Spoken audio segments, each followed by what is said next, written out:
And at the moment of truth, a frightening revelation. I am become death. Sam Waterston stars as Oppenheimer. See Part 5 of Oppenheimer tonight at 9. At 11 tonight, Part 6 of The First Churchills finds the king clearly determined to destroy the Protestant religion. That's tonight at 11 here on WETA in Washington, D.C. Funding for this program has been provided by this station and more than 260 other public television stations nationwide, and by grants from Exxon Corporation and AT&T and the Bell System companies. The Middle East and the Falklands are not the only battlefields. In South Florida, sophisticated military equipment has been used in a war on drugs. Tonight, with that war's commander, Vice-President George Bush, a look at who's winning.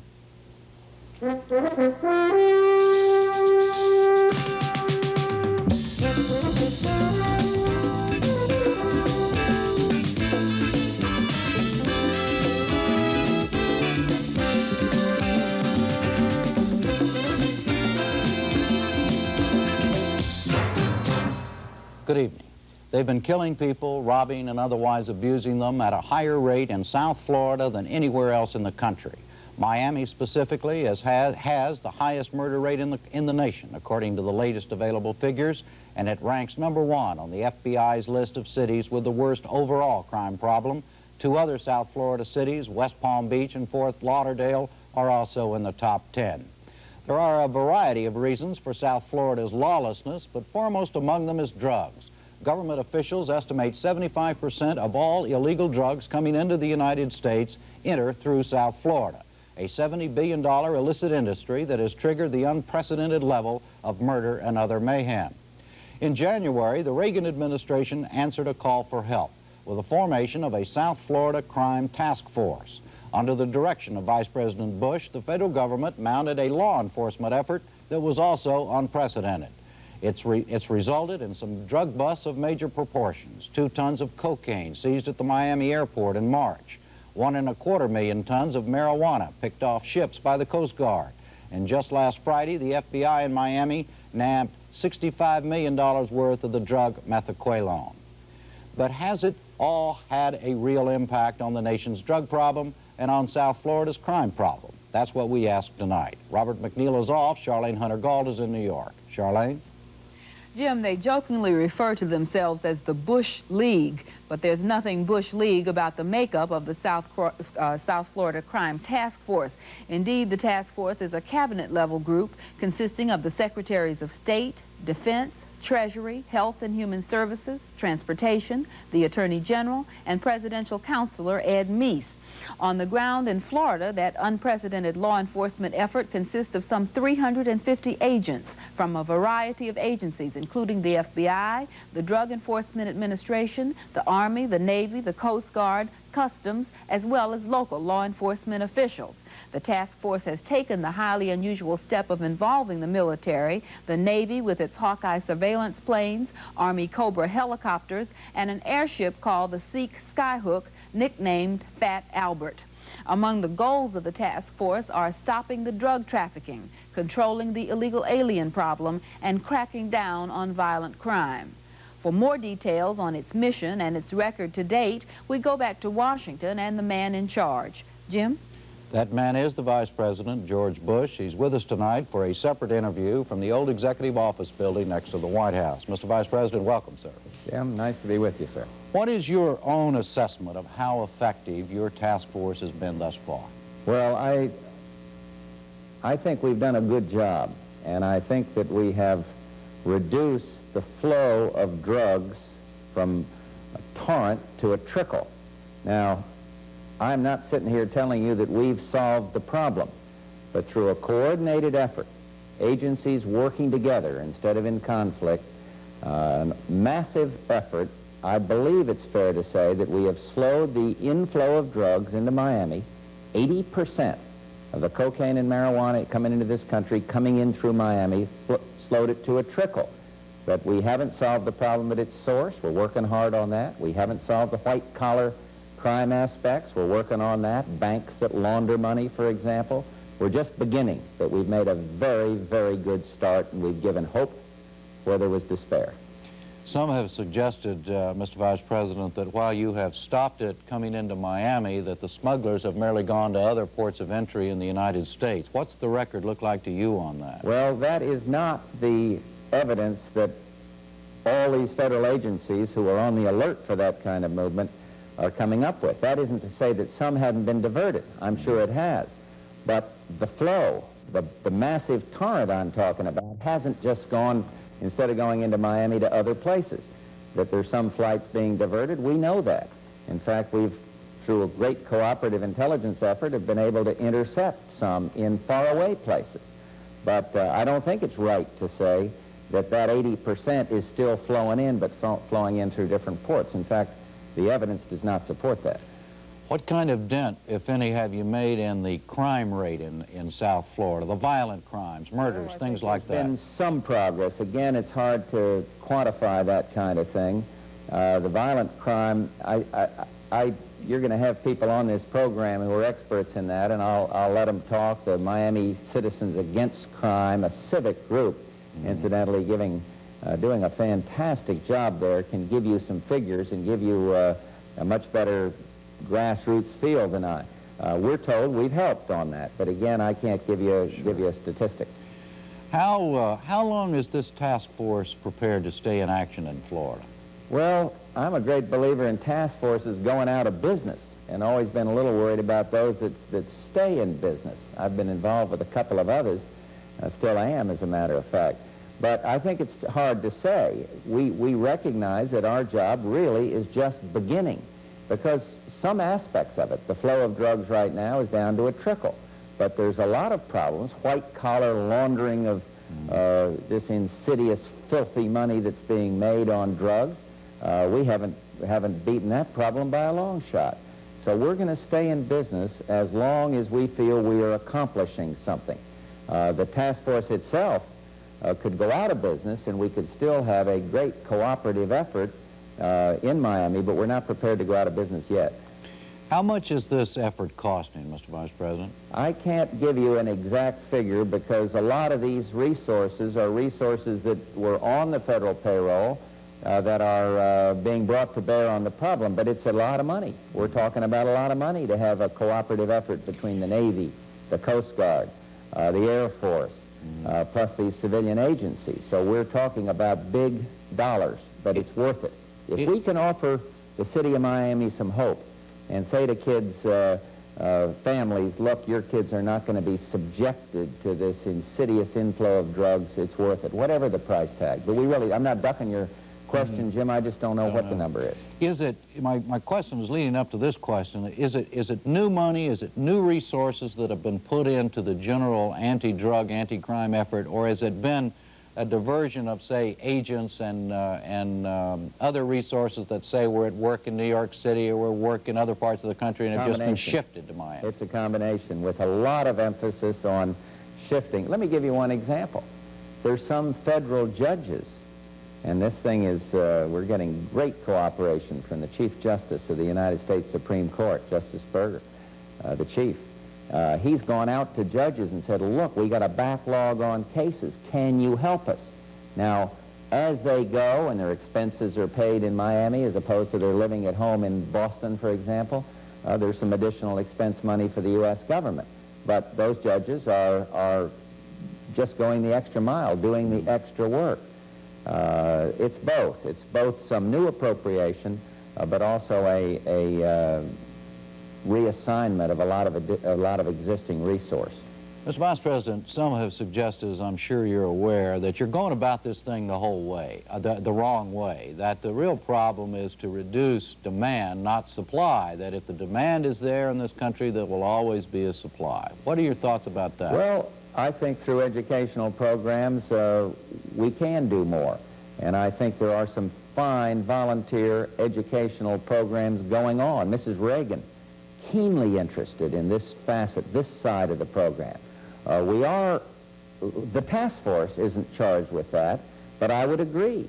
There is an education. We went through a period in this country where we were almost, some in the federal government were, kind of condoning the use of these narcotics.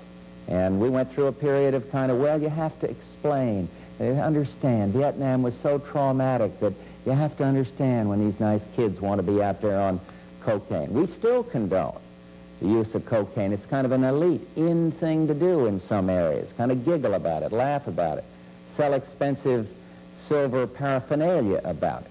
Now, we look at it very differently. We think it's a sickness that infects and weakens society. So you have an attitudinal change on this problem that's brought about by the president. But clearly, that attitudinal change can affect demand, and it should. Our foreign policy is geared up and energized to do something about not the demand side, but about the source. And we're working very cooperatively with the head of President Torbay in Colombia, for example. So it's across the board. It's demand, it's supply, it's doing everything we can. And we get some shots. We take a few cheap shots in the political arena, but it's worth it. Because I think you'll find, as you talk to these people, that some begrudgingly, others enthusiastically will say, we're making a contribution. We're making life a little better where there's been no hope. Finally, for those folks who in Miami listening to this program tonight, are there any plans to pull that federal task force of yours out of there anytime soon? No, there are none. In fact, we are soliciting from the community and getting fantastic support. You know, the great thing about it goes right across political lines, goes across philosophical, liberal, conservative, particularly in Miami itself. And I have been so inspired by the citizens, by the guy on the block down there that's saying, we want to work with you, we want to help, we want to give you advice, we want to lend our volunteer efforts. Jim, there's a great lesson in this now for the whole country.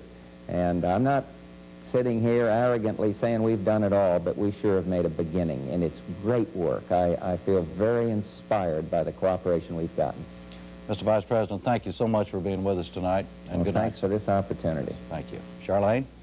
Now to the center of all this attention, South Florida, and two different perspectives on how the task force is dealing with the problem. First, we will hear from the commander of the Organized Crime Division of the Broward County Sheriff's Office.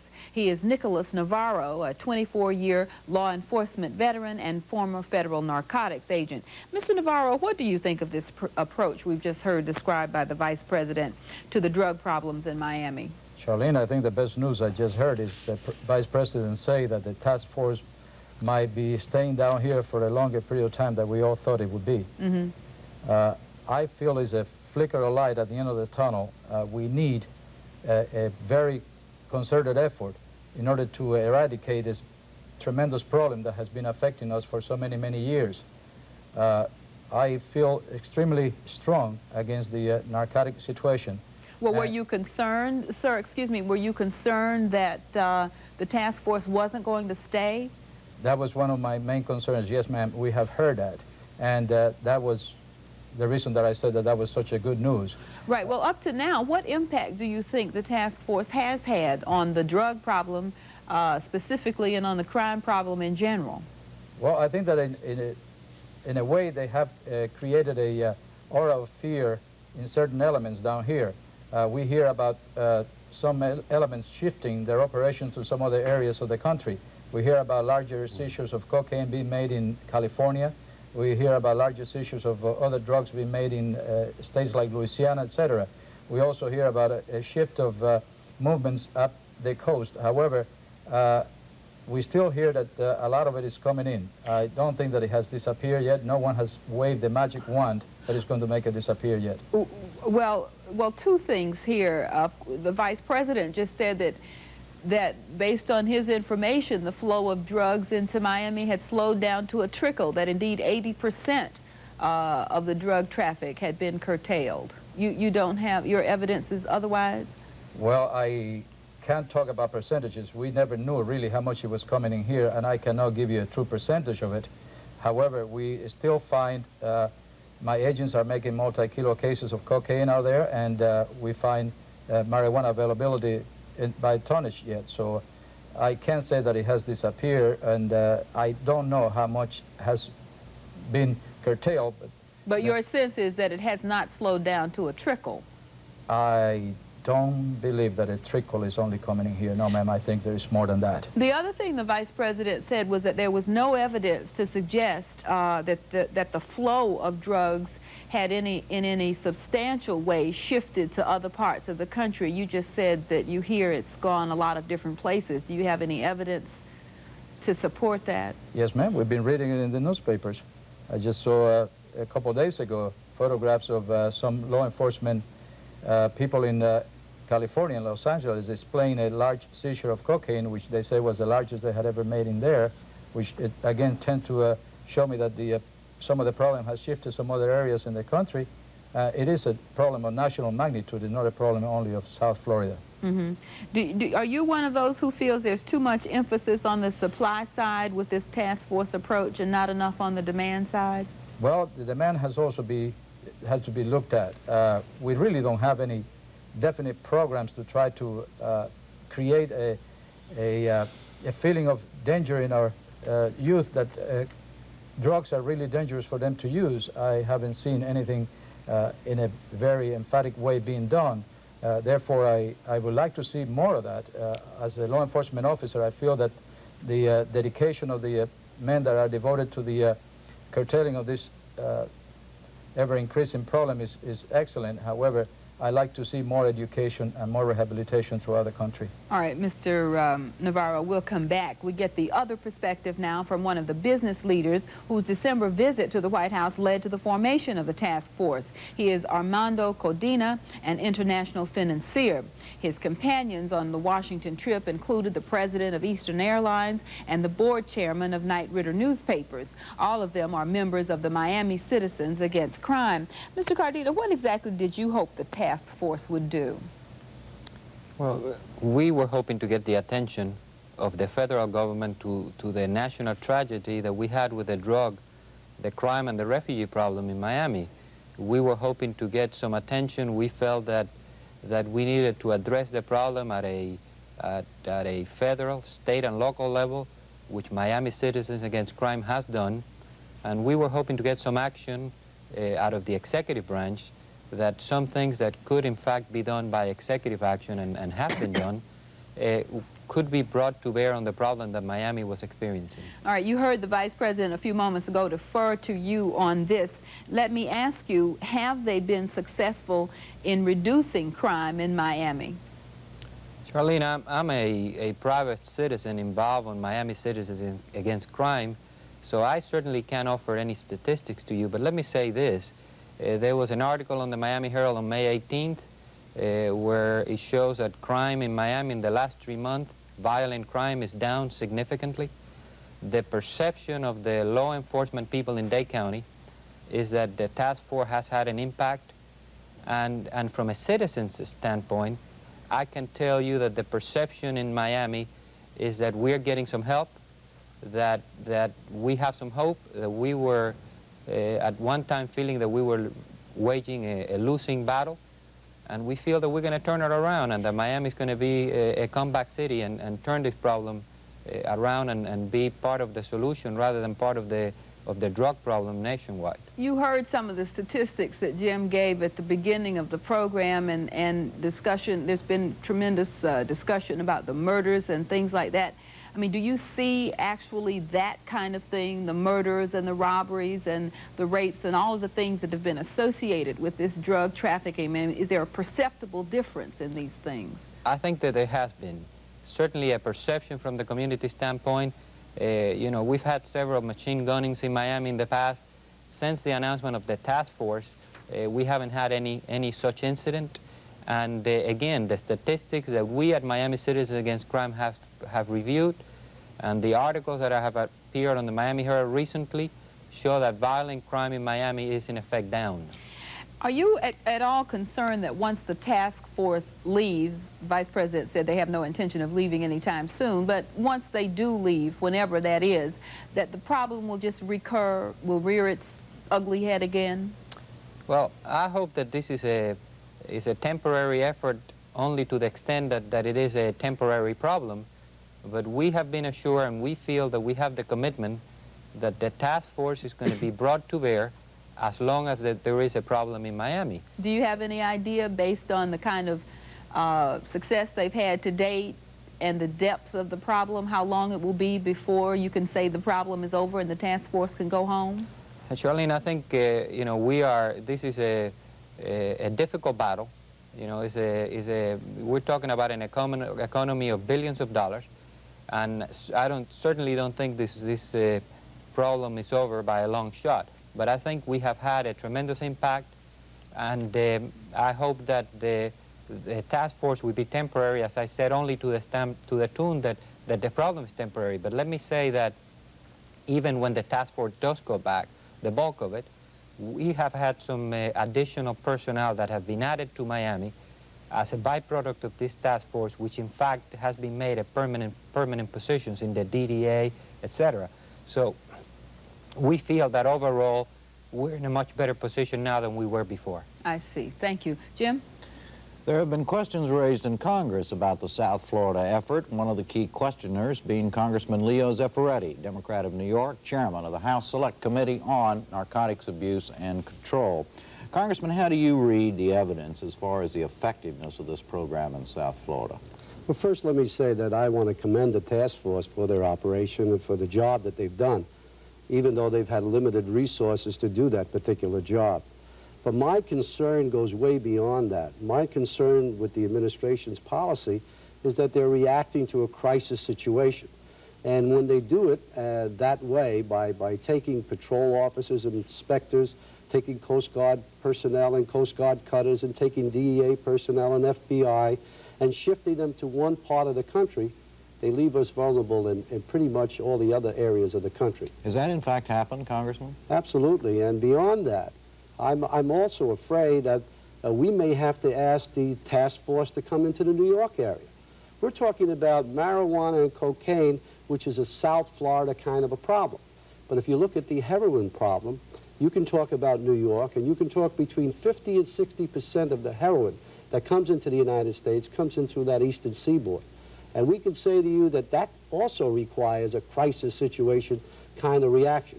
You can talk about people being gunned on the street.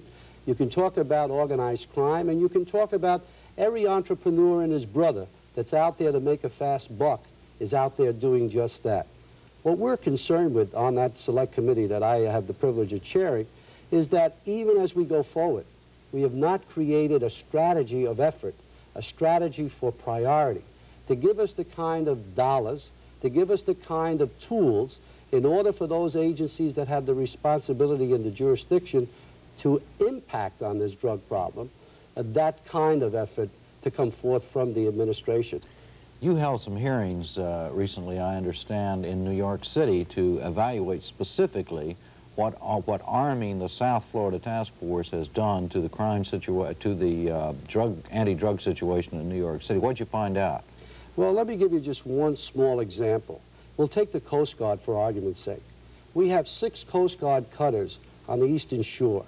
And they have the responsibility not only to go after drug traffickers, but they also have the responsibility to take care of safety and rescue and inspection and immigration and all of that.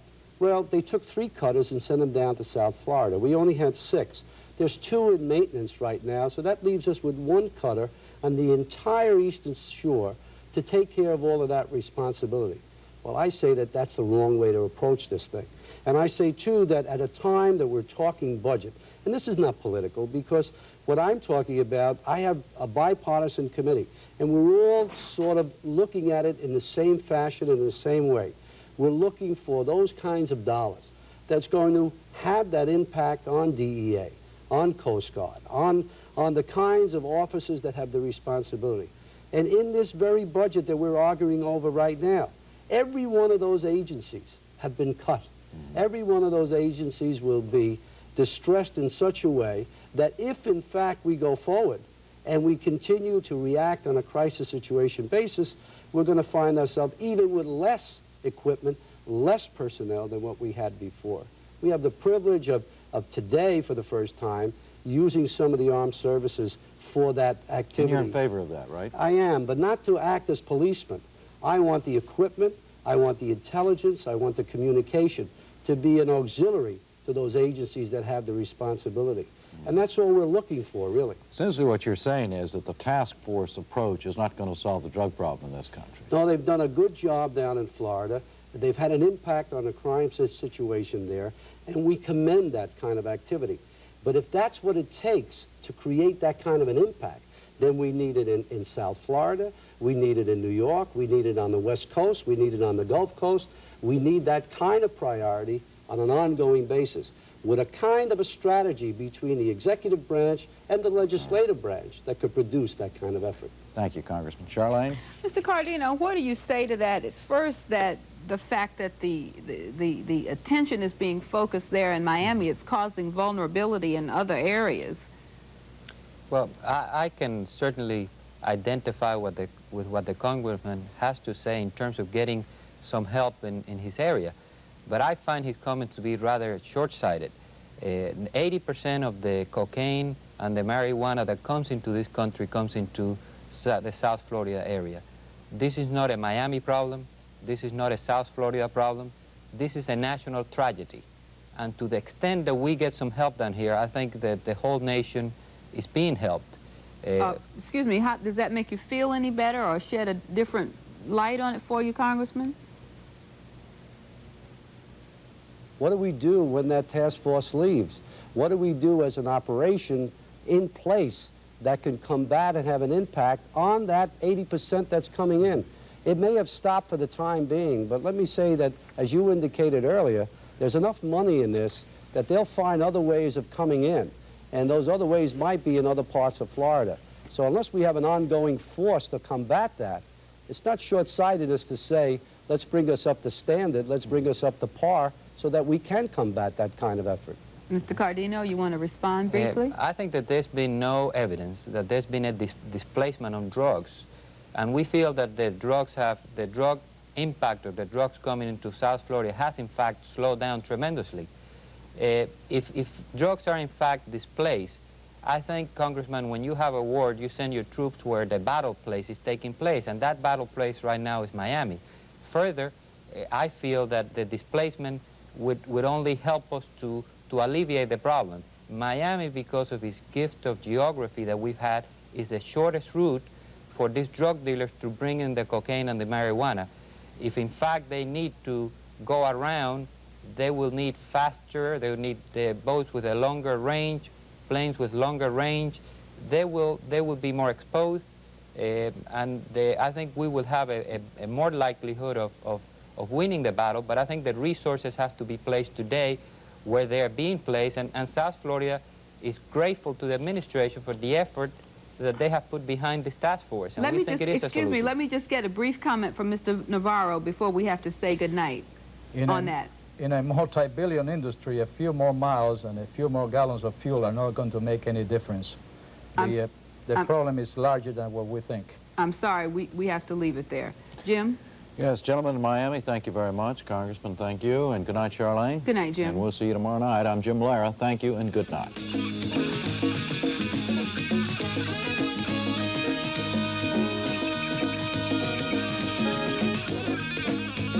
For a transcript, send $2 to the MacNeil Lehrer Report, Box 345, New York, New York, 10101.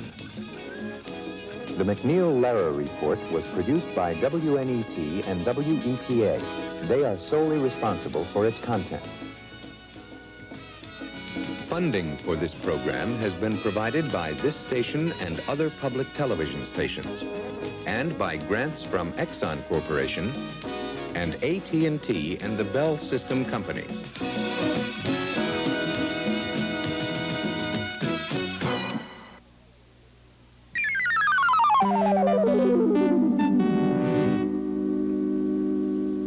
Tonight on Channel 26 at 8 o'clock on Danger UXB, Brian and his men